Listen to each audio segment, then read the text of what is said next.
Entonces, vamos a ir primero a conocer los géneros literarios, ¿ok?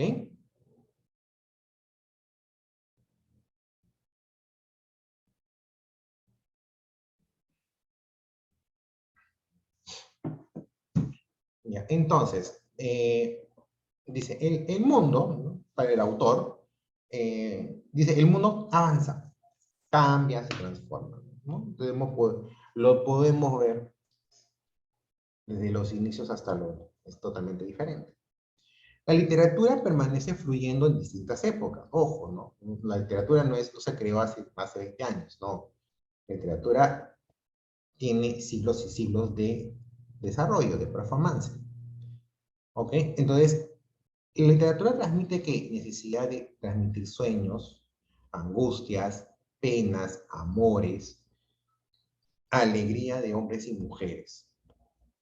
Esto sigue dándole vigencia. O sea, las temáticas por las cuales la literatura empezó a desarrollarse aún se mantienen.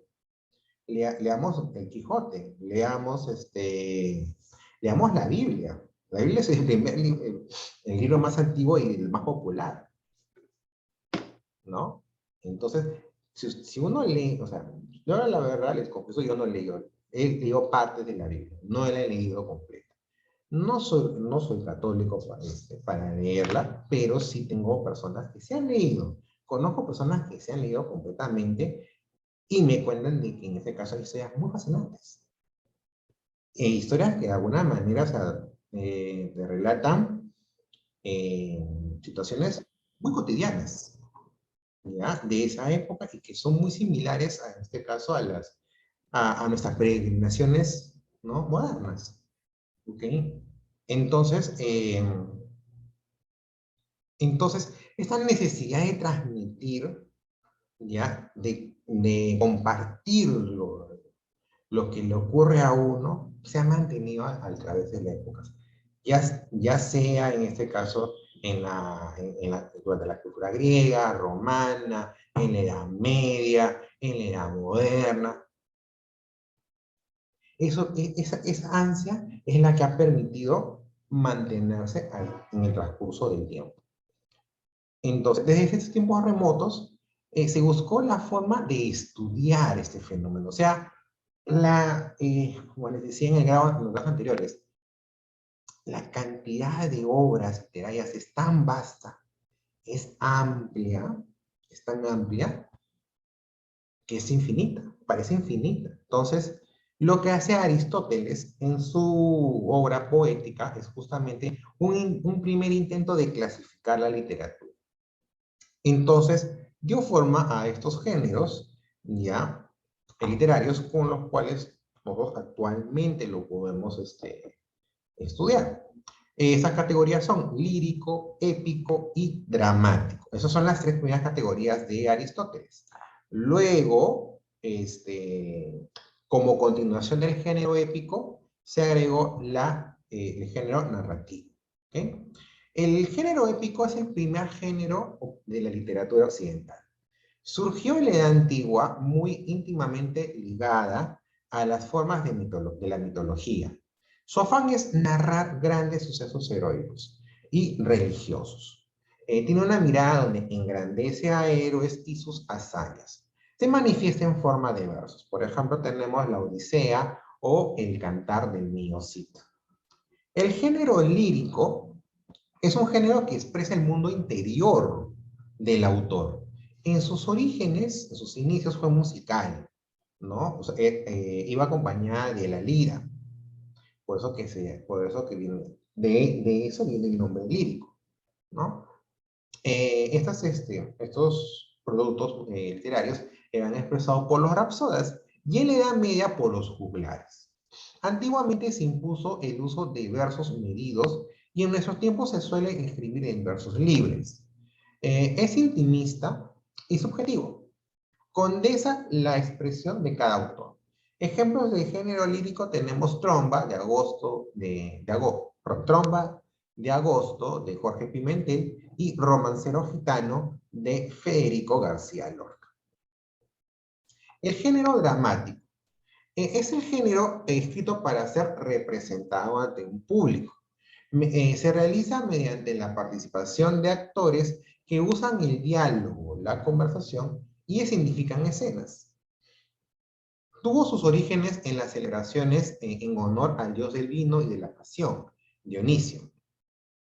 Tepsis fue un precursor del teatro clásico griego.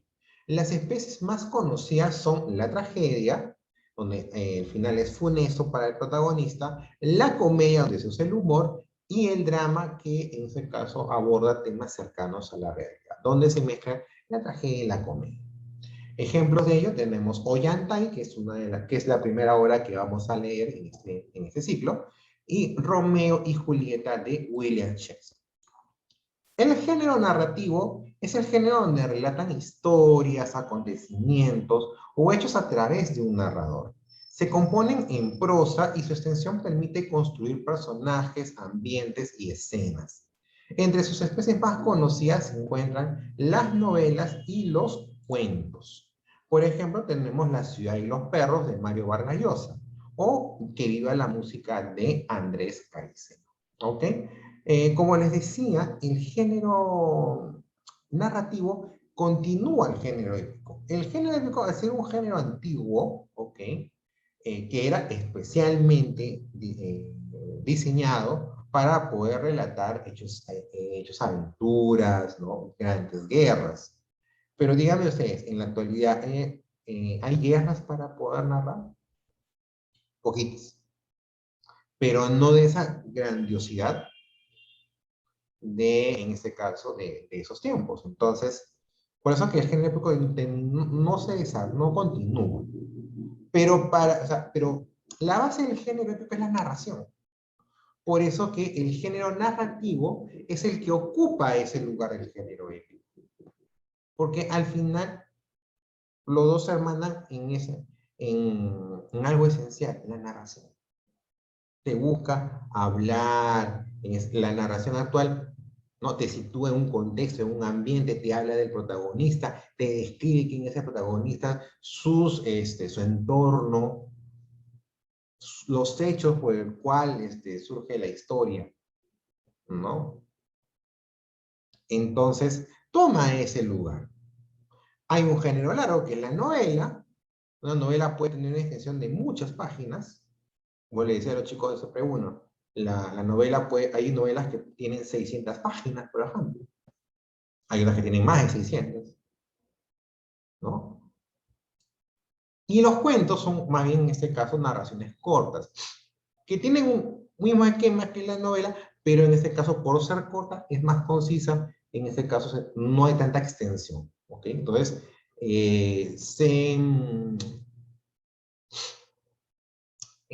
¿cómo la puedo decir? Resalta más, en este caso, la narración,